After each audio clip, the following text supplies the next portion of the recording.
public. En effet, la réquisition ne doit pas être générale.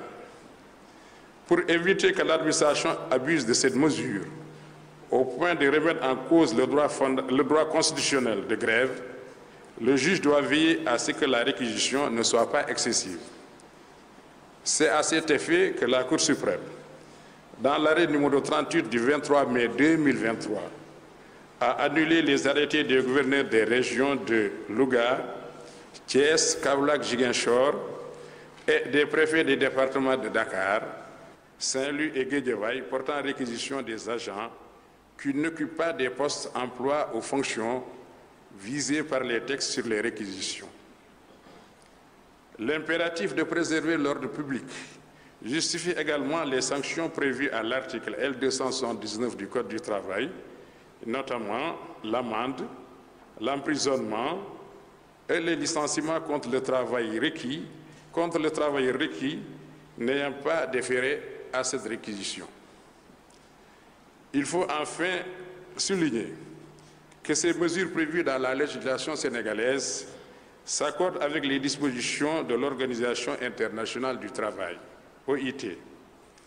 En effet, la commission d'experts pour l'application des conventions et recommandations de l'OIT considère que le droit de grève doit être essentiellement régi par les législations et les réglementations nationales et que ces restrictions requièrent une justification spéciale qui doit être interprétée de manière limitative. Monsieur le Président de la République, Mesdames et Messieurs, pour conclure, nous soulignons avec le juriste et philosophe René Suppiot que, je cite, « Le droit de grève est une conquête démocratique, mais il ne peut ignorer les exigences des solidarités collectives qu'il entend défendre. » Fin de citation. C'est ce que réitérait le rédacteur de la Déclaration universelle des droits de l'homme, M. René Cassin, en affirmant que, je cite, « L'exercice du droit de grève, comme toute liberté, doit être subordonné à l'ordre public et au bien commun. » Fin de citation.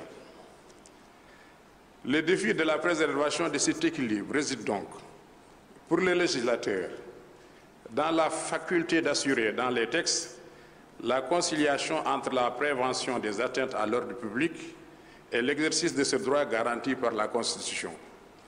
Et pour le pouvoir judiciaire, celle de surveiller la mise en œuvre de cette conciliation à travers une interprétation quotidienne et un contrôle de la proportionnalité des mesures.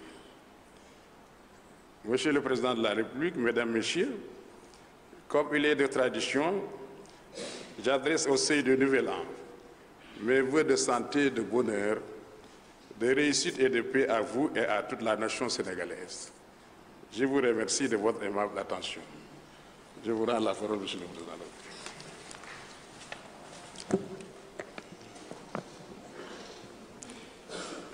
Monsieur le Président de l'Assemblée nationale,